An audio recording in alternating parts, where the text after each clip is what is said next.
Imagine opening your eyes not to a bedroom or a hospital, but to an endless dark sea. The water is still. You don't remember dying, but somehow you know you aren't alive anymore. Out of the fog comes a wooden boat, rowed by a towering dog-like creature in a coat.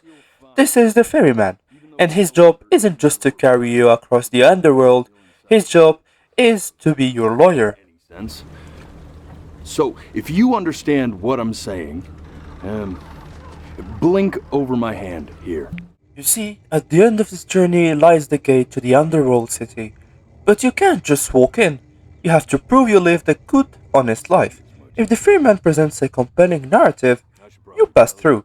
But if you lie, or if your life was deemed empty, you get turned into a shrieking seagull trapped on the rocks forever, howling at the tide. So the ferryman needs your story, and to tell it, he uses a very specific kind of magic, your memory. The thing to remember about blinking is, well, it's only a matter of time.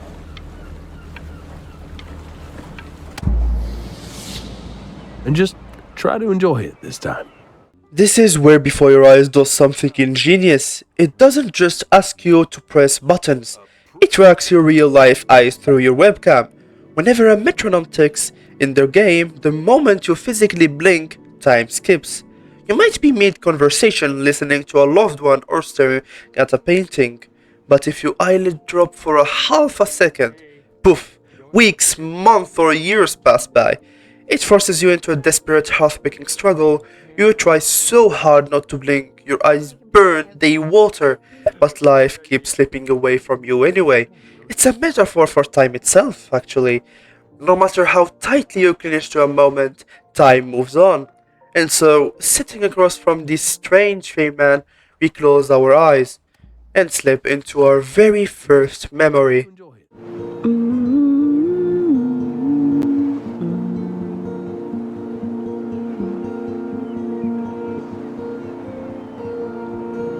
Let's go get you some seashells. What do you say? Our story begins on a sunny beach. We are a toddler sitting on the sand, watching our mother, Elle. She's holding a notebook, humming quietly. We soon learn she's a pianist and a composer. We have to make him do this every birthday. That's a great idea. That'll really be something. We also meet our father, Richard, a history professor who is pure energetic joy. Together, they build a happy home. One day, Dad comes home carrying a cardboard box. Inside is a little one-eyed stray cat. Mom is allergic, but when she sees how our eyes light up, she softens. We name her Ernie. Around this time, we crawl up onto the piano bench when Mom steps away. We start hitting the keys, mimicking her melody, and she turns around, stunned. Benjamin has an ear for music. That's my piece. How did you figure out how to play that? Richard? Just take it one day at a time. Trust me. From that moment, our fate feels sealed. Mom begins teaching us rigorously, but as we go deeper into these memories, we pick up on a subtle family tension. We learn that Mom's father was a musician who abandoned his home to pursue a dream that ultimately failed. Elle carried that weight her whole life. She wanted to be a famous composer but couldn't. Now, looking at Benjamin, she sees her second chance. Hey, you! Yeah, you! Come over here. Yes, Mr. Camera Boy, I'm talking to you. Then comes Chloe. One afternoon, while taking pictures outside with a camera Dad gave us, we spot a new girl next door. Chloe becomes our very first friend. We do everything together. While she plays video games, we draw the characters for her. She gives Benjamin something his piano couldn't, a sense of simple ambition, joy. Don't answer that, Ben. You can talk to your friend after you practice. As Benjamin grows, he gets labeled a musical prodigy. Mom pushes for an audition at a prestigious strict music academy. She forbids us from hanging out with Chloe so we can practice non-stop. Dad starts arguing with mother, telling her she's pushing too hard. The night before the biggest audition of our life, Chloe calls. She wants us to sneak out and sleep under the stars. We have a choice. But for Benjamin, it's no choice at all. We sneak out to the beach. Lying there, Chloe talks about losing her mother and how Benjamin is her safe place. Together, we point at the night sky, connecting stars to spell out the phrase, "Stay here." After what happened with my mom, I never like hanging out with anyone. I think that's enough.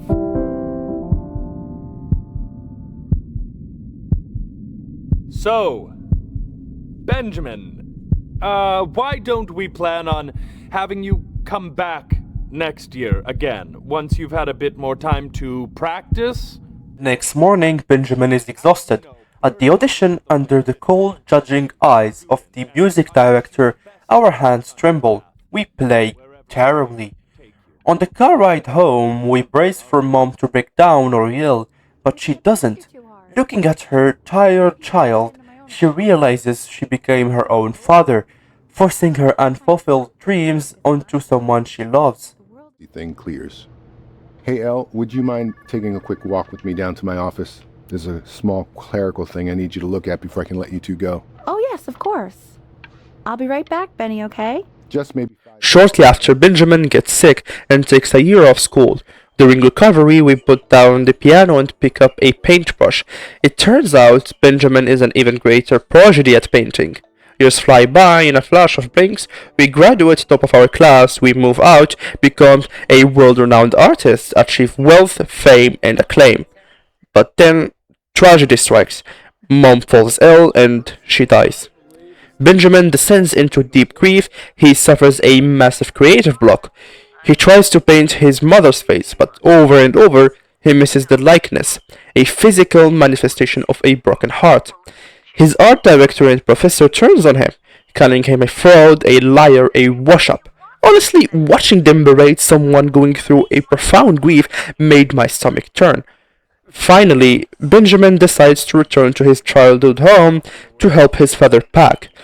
He takes his mother's old sheet music and decides to paint a masterpiece collection dedicated to her, making her music world famous posthumously. It's a tragic, beautiful story, a life of art, struggle, and redemption. You finally hit the jackpot, Flapjack. All the nobody nothings dying every day.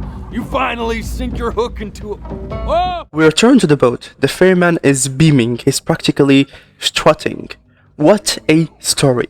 he exclaims. A misunderstood prodigy who honored his mother's memory. He approaches the massive gates of the underworld and presents our life. Before opening the gates, he asks us a few final clarifying questions. The first one: was your childhood happy or sad?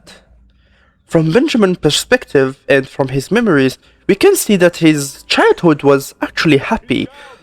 Although he felt lonely, we knew he was happy with his family and he lived in a loving home. Also, the second question was your mother encouraging or demanding? While she was demanding, she was also encouraging. She saw potential in Benjamin, but when she saw this potential, she tried to force him to become better. So she was in the center. She was encouraging, but at the same time demanding. And for the third question was Chloe just a friend or your first love? Chloe at first was our first human friend because our first friend was a cat. But our first human friend was Chloe, and she was our neighbor. But at the same time, we felt the feelings of Benjamin, and we knew that Chloe was not just his best friend. She was also his first love. You're ashamed of something. Something so terrible, you're trying to blink right past it. Because if the gatekeeper knew, She'd have to dream up fresh new hells to punish someone as worthless as you. Suddenly, the peaceful atmosphere shatters. The seagulls flying around the tower don't sound like birds anymore. They sound like human voices, screaming, crying, howling. They aren't birds at all. They are the souls who tried to lie to the gatekeeper, condemned forever. The ferryman's face changes. The ambient light turns harsh, bloody red. The gatekeeper has rejected the story. The ferryman turns on us, furious, disgusted, horrified. You lied to me, he growls. This wasn't your life. None of this happened. He grabbed us, giving us one final chance to tell the truth before throwing us to the screaming birds. We plunge back into our memories, but this time we aren't seeing the bright golden highlight. We are going into the blackouts, the repressed memories, the parts of the film we cut out. Hello? Yes, of course. This is Elle, his daughter.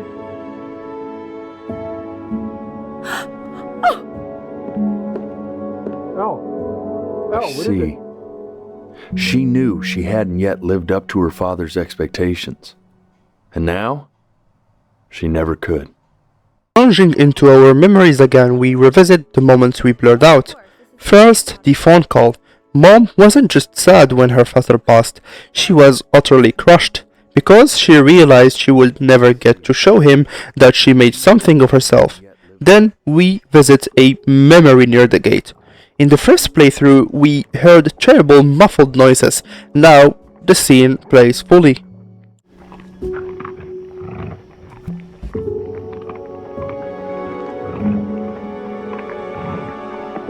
The death of those cats must have taught you a terrifying lesson. In our first plunging into memories, we did know that Ernie was actually away for some times, and when she returned, she gave birth to Kittens. Seeing again this scene and actually seeing what happened, we discovered that stray neighborhood dogs found them. Benjamin had to watch, helpless as those fragile little creatures were torn apart. A sad memory for Benjamin. I have to stop here for a moment because this scene actually broke me. When I was a kid, I had a cat named Simba. He was young, full of life, and due to a sudden terrible accident, he was actually taken away from us. I remember crying for days, feeling this sickening hollow weight in my chest. When you're young, you assume life is naturally long. Seen like this in before your eyes, slap you in the face with a brutal truth. Just being alive, being small and innocent, does not guarantee you get to stay. I mean, what's the point? What do you mean? What's the point? What does that mean? What's the point of any of it? If he's never gonna get any better. And that brings us to the biggest lie of all, Benjamin's sickness. Benjamin didn't just get a temporary illness that made him take up painting and the unedited memory. We sit in the doctor's office. We hear our parent whispering in the hallway, weeping. Benjamin was 11 years old and he actually was dying. Well, hello, Benny. It was your grandfather's, but I used it in college to write lyrics.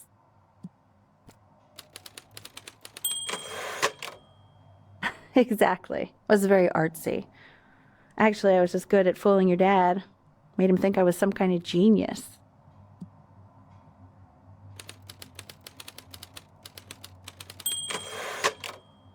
Why don't you write the story of your life so far? And then what you're going to do once you get better. That's the story I want to hear. We discovered that he actually never went to art school, he never became a famous painter, and he never grew up. To keep his mind active while confined to his bed, his mother gave him a typewriter. She told him to write a story about his life and what he will do if he actually cured his sickness. The entire painter story, the fame, the art gallery, the tragic adulthood, was all fantasy. It was a manuscript written by an 11-year-old trapped in a sickbed. desperately trying to imagine a life where he lived long enough to make his mother proud.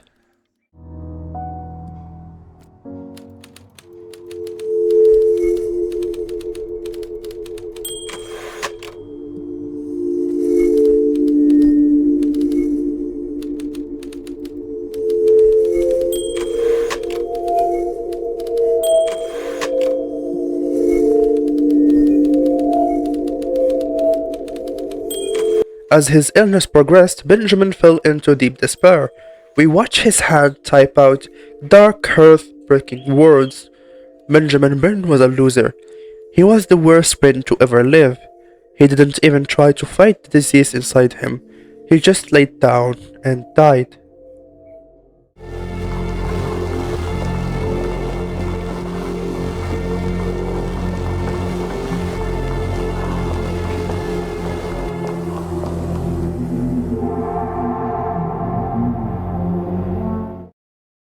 The gameplay changes completely. The art tools are gone, we are stuck in a dark bedroom surrounded by IV stands and pill bottles. The only mechanic left in the game is a single red button. Every time the pain spikes, you have to press it to pump medicine into your veins. Out the window, we see a sickly, thin cat crawl back. It's Ernie. She survived. Mom picks up the cat, ignoring her allergies, sobbing, holding Ernie close because she understands the horrific trauma Ernie survived. Meanwhile, Chloe, our friend, stopped visiting for a while. She thought Benjamin was ignoring her or was afraid to talk to her because he confessed his feelings through his writing. But when Mom calls, Chloe's dad explains how sick Benjamin really is, and Chloe rushes over. She slips a letter onto his bed before leaving, and Benjamin opens it. It reads, "You were my first love too."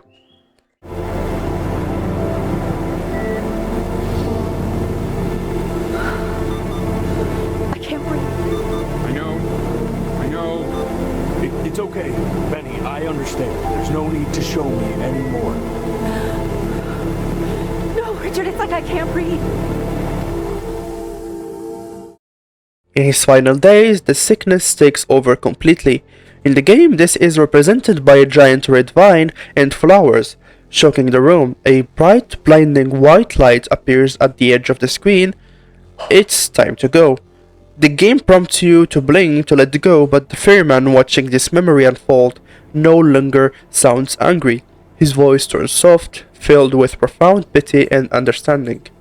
"I know," the ferryman whispers. "I know you want to stay here." In a lot of ways. I think I like that you let me talk. That phrase from the beach, "stay here," was never just about a summer night with Chloe. It was Benjamin's soul crying out against his terminal illness. He didn't want to die at 11. He wanted to stay with his mom, his dad, his friend. He lied to the ferryman not out of vanity, but because he felt like this real life was too small, too unfinished, too tragic to be worth anything.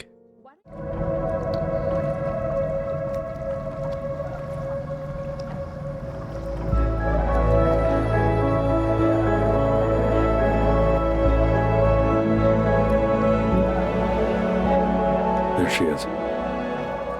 We return to the underworld gate. This time we have no grand lies. The gatekeeper appears. It doesn't take the shape of a terrifying judge.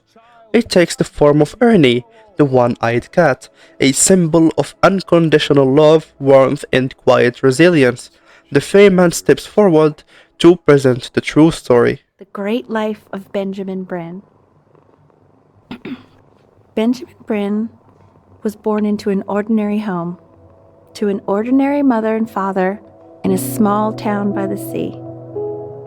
His mother was a composer, or at least that's what she dreamed. We jump back to Benjamin's deathbed. Mom finds the manuscript where Benjamin wrote that he was a loser who just laid down and died.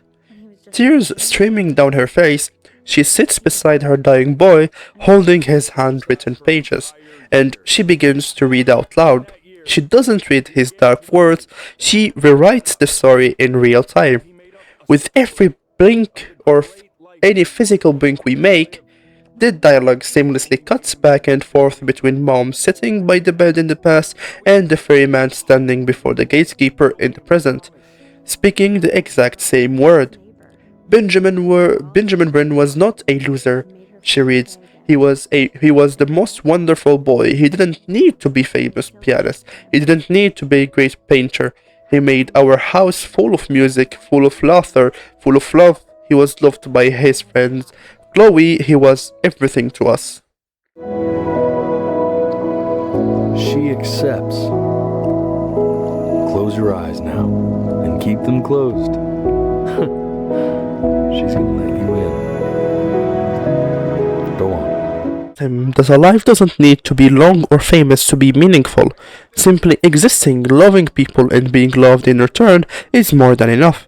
The ferryman finishes the story, the gatekeeper bows its head, the gates open. The ferryman turns to us one last time and asks us to close our eyes forever. Why is he smiling like that? It must be somewhere that he likes. As the screen fades to complete darkness, we hear muffled audio from 11 years in the past. Look, Richard. He's smiling. Maybe he's in a place he likes. Benjamin didn't die thinking he was a failure. He passed away hearing his mother's voice, knowing that he was loved, entering eternity not as a screaming seagull, but as a boy who finally got to stay. Before Your Eyes reminds us of something we often forget while chasing success, fame, or productivity. Time will always force us to blink, but greatness isn't measured by how much you accomplish before you close your eyes. It's measured by the love you leave behind in the hearts of those who watched you live. Thank you for watching. Don't forget to cherish the moment you have before you blink again.